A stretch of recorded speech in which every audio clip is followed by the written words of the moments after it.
Sa ibang balita, mahigit 100 imahe ng Santo Niño ang naging sentro ng makulay na prosesyon at street performance sa Pasay na lalong pinatingkad ng pakikilahok ng mga deboto at kamarero. Si Camille Gonzalez, una sa balita. Matagumpay na idinaos ang ika-45 Fiesta del Santo Niño nitong linggo, Enero 25, kung saan mahigit 100 imahe mula sa loob at labas ng Metro Manila ang ipinarada. Pinasigla ng mga street performance at maukulay na karosa ang pagdiriwang. Napuno naman ang sayawan at tugtugan ng prosesyon dahil sa masining na presentasyon ng mga deboto at kamarero. Napuno naman ang sayawan at tugtugan ng prosesyon dahil sa masining na presentasyon ng mga deboto at kamarero. Aktibong nakilahok sa pista ang lahat ng matatanda at kabataan. Bitbit ang kanilang mga imahe at kwento ng pananampalataya. Napaka-importante ito para sa kabataan for experiences and mostly para mas makilala ng mga kabataan ang kultura ng mga Pilipino. Wala namang mintis sa paglahok sa prosesyon ng 75 taong gulang na kamarero na si Tatay Renato sa loob ng 45 taon ng pagdiriwang ng pista. Kaming family, mga kapatid ko, tinuloy namin yung ng mother ko.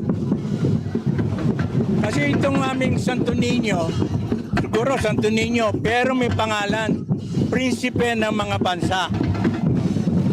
Kung mawala na yung parents namin, tinutuloy namin mga kapatid ko every year.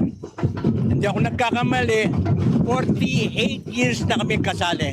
Ang taunang pagdiriwang ay pinangunahan ng Kongregasyon del Nombre de Jesus, katuwang ang lokal na pamahalaan ng Pasay. Bali po ang preparasyon ay 6 months to 1 year.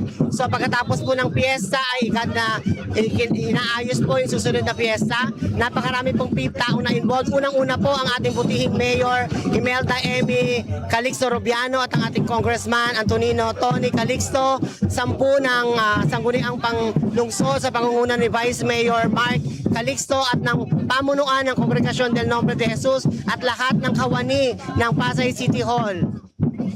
Kabilang din sa kamarero at masugid na deboto ng Santo Niño, ang vice-alkalde ng lungsod ng Pasay.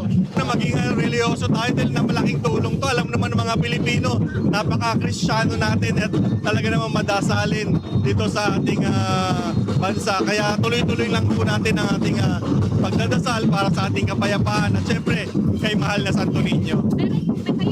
Sa bawat taong lumilipas, mas lalong tumitibay ang pananalig ng mga Pasayenyo. Hanggat may pananampalataya, mananatiling buhay ang kanilang debosyon sa Santo Niño.